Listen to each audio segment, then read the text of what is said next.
isang araw ng pagkakaisa at pagtindig para sa masumi, para sa kung ano ang tama, at para sa kinabukasan na ating pinapangarap.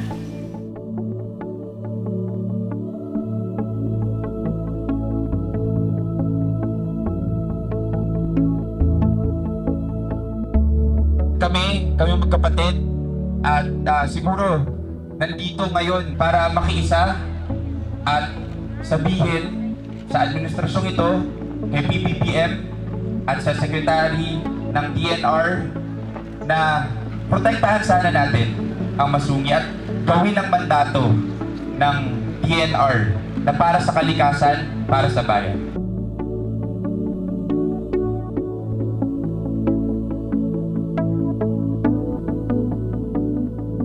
Sana pumanig tayo sa kalikasan, pumanig tayo sa tamang side ng history, sa tamang pakialam para sa kalikasan at hindi tayo pumanig para sa mga commercial na interest nila.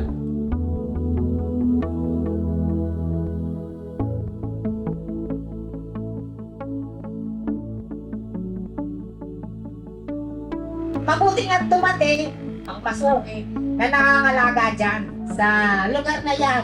Kaya salamat po sa mga sumusuporta na kailangan po naman natin suportahan natin. At kami po mga lumagat, balibasa, nakaano kami sa kalikasan, yan kami namumuhay. Kaya po susuporta kami hanggang huli. Ito lang ang aming mensahe. We will not let the area fall in the wrong hands. We will defend Basumi and we will show up, even in the worst times.